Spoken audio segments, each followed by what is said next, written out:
Assalamualaikum warahmatullahi wabarakatuh.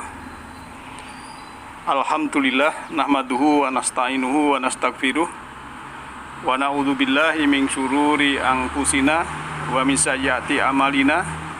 May yahdihillahu fahuwal muhtadi wa may yudlil falan tajida lahu waliyyan mursyida.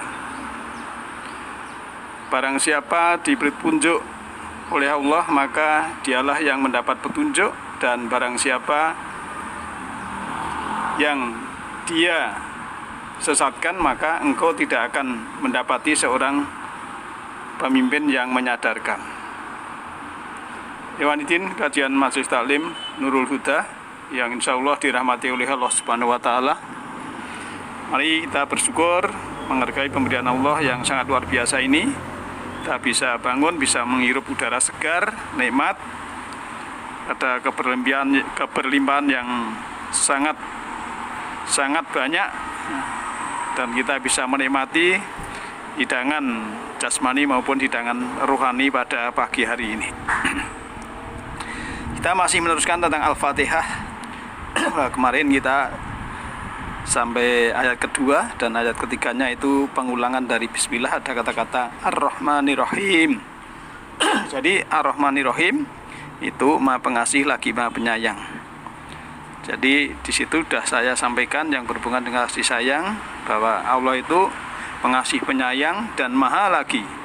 Maksudnya Maha Pengasih penyayang. Sedangkan ibu kita yang istilahnya cuma bukan pengasihnya, bukan penyayang, pengasih dan penyayangnya tidak maha saja, seperti itu kepada kita. Dan kita kalau menjelaskan kasih sayang seorang ibu kepada anak, kepada kita ini, itu sebenarnya tidak bisa dijelaskan, karena ya saking pengorbanannya yang luar biasa itu, dan kita juga belum bisa membalas yang sepadan dengan apa yang dikorbankan oleh ibu kepada kita semua. Oleh karena itu, kalau kita memperhatikan, kita bernafas, ya, kita narik nafas, kita perhatikan nafas kita, disitulah sebetulnya kita akan bersyukur kepada Allah Subhanahu wa Ta'ala, karena pengasih penyayangnya Allah sudah memberikan filter ya, udara yang masuk. Kalau ada kotoran itu sudah disaring oleh bulu hidung, kemudian di tenggorokan juga ada saringan lagi, nanti sebelum masuk paru-paru ada saringan lagi yang sangat luar biasa. Belum nanti organ yang lain, semuanya itu memang berjalan sesuai kehendak Allah. Ya, jiwa kita ini terdiri dari atom, inti atom, ya, dan semuanya itu walaupun juga mengandung listrik dan lain sebagainya, bekerja sangat seimbang, bekerja sangat indah sekali, bekerja sangat sempurna, ciptaan Allah yang ada pada diri kita. Maka di dalam surat Ali Imran, ya, surat ketiga, itu ayat 6, waladhi yusawirukum fil arhami kaifa yasha, la ilaha illa huwal azizul hakim, kan begitu. Bahwa dialah Allah yang membentuk kamu di dalam rahim, ya, dengan apa yang Dia kehendaki kesempurnaannya, dan Allah itu tidak ada Tuhan selain Dia yang maha perkasa dan maha bijaksana. Allah sangat perkasa dan sangat bijaksana. Maka kita hendaklah memang selalu bersyukur, dan kita, ya, kalau membahas, menjelaskan tentang Ar-Rahman-Rahim, luar biasa yang sudah kita terima dari Allah Subhanahu wa Ta'ala. Maka tidak ada alasan kita itu mendustakan apa yang datang dari Allah. Tidak ada alasan sebenarnya kita ini mendustakan tentang fakta, kejadian, keberadaan, ya, karena Allah itu juga wujud, Allah dhahir, ya, yang berada di sekitar kita ini adalah keberadaan Allah dalam arti ciptaan Allah, dan Allah juga meliputi segala sesuatu, dan juga termasuk manusia, kita juga diliputi Allah Subhanahu wa Ta'ala. Maka kita sesama manusia sebetulnya kita tidak akan merendahkan, tidak akan menghina, ya, tidak akan memusuhi, tidak akan ngomong ini yang tidak baik karena apa? Karena memang setiap kita ini diliputi oleh Allah Subhanahu wa taala. Semua ada proses. Kalau mungkin orang yang masih bodoh ya, orang yang masih bodoh itu kan sebetulnya dia baru menjalankan proses. Ya, kita harus menyadari walaupun memang sebetulnya orang yang bodoh itu kan seperti sendok. Ya. Allah yang Maha Cinta telah menciptakan seluruh manusia dengan potensi yang sama. Semuanya diberi kesempatan untuk meraih kebahagiaan yang sama. Dia sama sekali tidak membeda-bedakan satu dengan yang lainnya. Perasaan seseorang yang mengatakan, wah aku tidak berharga, ya, itu adalah salah sama sekali. Itu artinya orang tersebut sedang menipu dirinya sendiri. Padahal Allah Rahman Rahim sudah memberikan kesempurnaan dalam tubuh, jiwa, dan roh di situ. Jika kita memiliki tekad, maka kita dapat mengubah apapun. Kita semua adalah guru bagi diri kita sendiri. Karena Dia yang Maha Segalanya ada bersama kita, lebih dekat daripada urat nadi leher kita, ya, surat 50 ayat 16 itu. Nah, dalam sekolah kehidupan ini kita diasah oleh berbagai tempaan hidup untuk terus belajar mengembangkan rasa dan kesadaran bahwa penderitaan satu orang adalah penderitaan bagi seluruh umat manusia, dan kebahagiaan satu orang adalah kebahagiaan bagi seluruh umat manusia. Karena inna rabbaka ahqata binas, bahwa Rabbmu, pemeliharamu, Tuhanmu itu adalah meliputi segala manusia. Nah, jika rasa dan kesadaran itu sudah tumbuh, maka pintu keberkahan akan terbuka tanpa batas. Banyak di antara kita senang mengatasi masalah dengan kekerasan. Melalui kekerasan, mungkin kita dapat mengatasi masalah. Akan tetapi, tanpa disadari bahwa kita telah menanam benih kemunculan masalah-masalah baru. Semesta raya ini, ya, jagat raya ini, yang sedang kita diami ini, termasuk planet bumi ini, ya, bukanlah warisan buat kita, tetapi titipan buat anak cucu kita, buat generasi mendatang. Ya, dengan kesadaran bahwa semua manusia, bahkan semua makhluk, sebagai satu kesatuan utuh yang harus saling menjaga. Maka sudah selayaknya, ya, kita ini memikirkan dan menyediakan sebuah lingkungan yang bersih dan sehat sebagai sebuah hak asasi manusia. Dan semua kita memiliki tanggung jawab menjaga planet bumi ini. Kita tanggung jawab untuk melestarikan lingkungan untuk generasi penerus kita. Oleh karena itu, belajar menaklukkan diri sendiri adalah lebih baik daripada menaklukkan ribuan musuh dalam peperangan. Bagi mereka yang sudah mencapai kesadaran, bahkan sebuah musibah pun dimanfaatkan menjadi sumber kekuatan. Tidak peduli seberapa kesulitan yang dialami, betapa menyakitkan keadaan tersebut. Oleh karena itu, musibah yang sesungguhnya adalah benar-benar kehilangan harapan hidup. Sebenarnya semua hal di semesta ini awalnya netral dan menjadi tidak netral saat diberi judul oleh manusia. Sering saya sampaikan, seperti kemarin dalam kultum di subuh di Masjid Nurul Huda juga, bahwa Gunung Merapi yang erupsi itu menjadikan tanah subur, pasir melimpah. Nah, itu waktu erupsi ada yang kena bencana, itu mengatakan musibah yang memberi judul adalah manusia sendiri.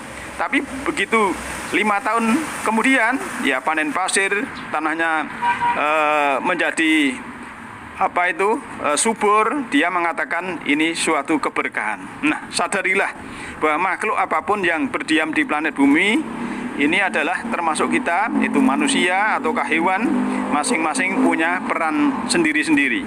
Ya, masing-masing dengan jalannya sendiri untuk memperindah dan memperkaya di planet bumi ini, di dunia ini. Maka janganlah seperti sebuah sendok.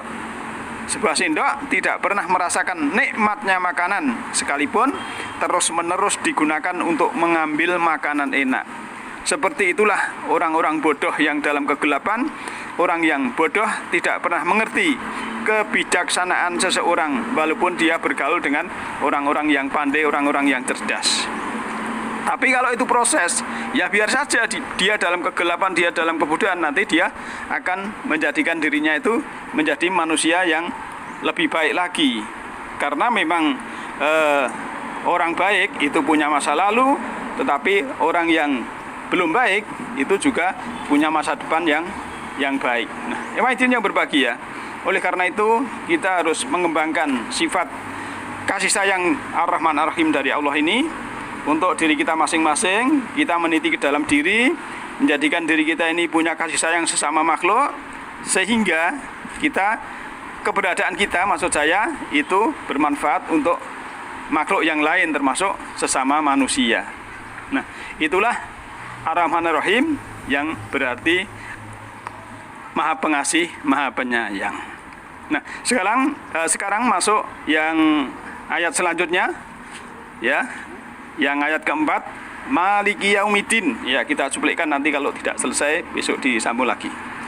Maliki itu yang merajai atau yang memiliki atau yang menguasai.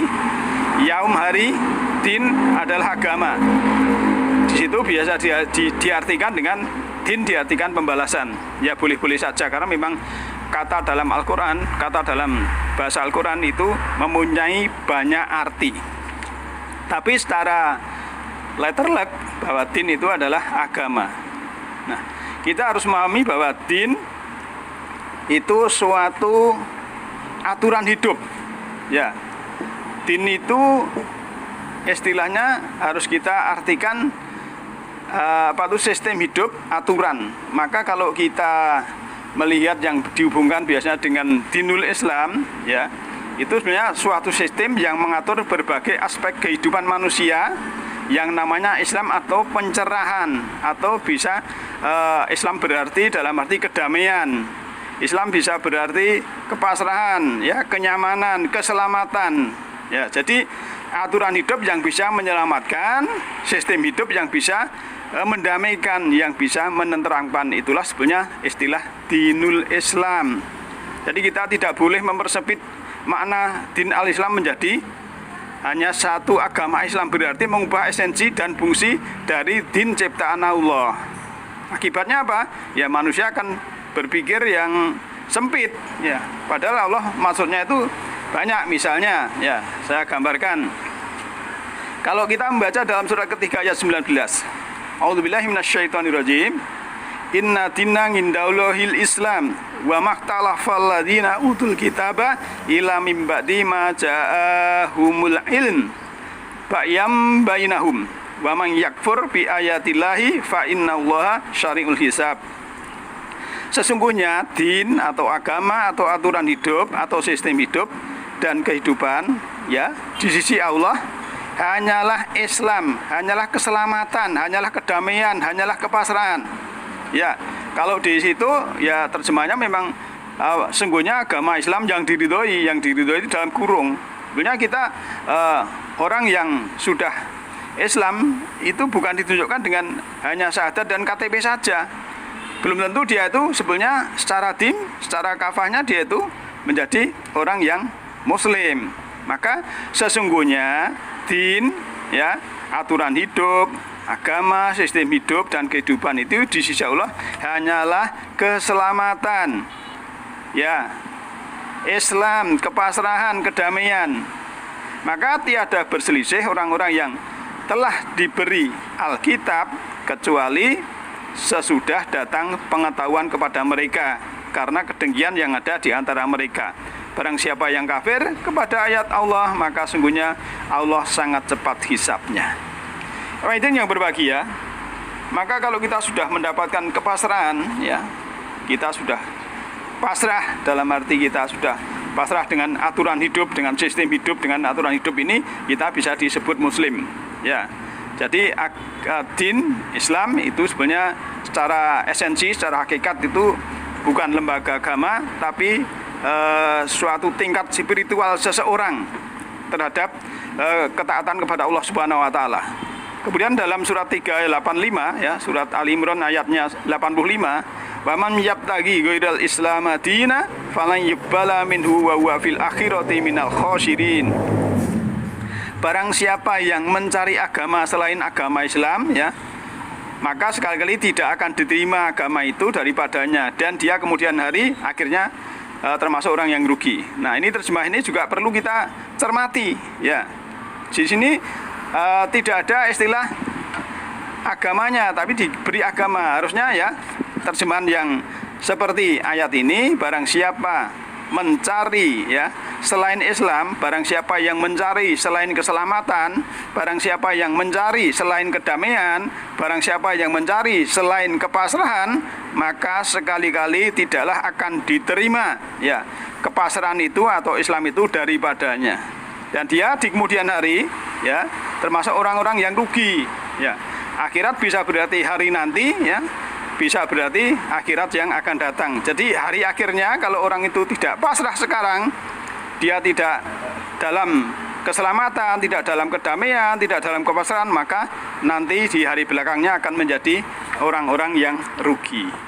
Maka Allah di sini menguasai hari kemudian. Nah, ini saya cuplek ayat yang ini, maka lain kali kita lanjutkan ya, karena waktunya sudah hampir sahur semuanya. Monggo kita sahur-sahur, selamat menikmati ya hidangan jasmani dan juga rohani.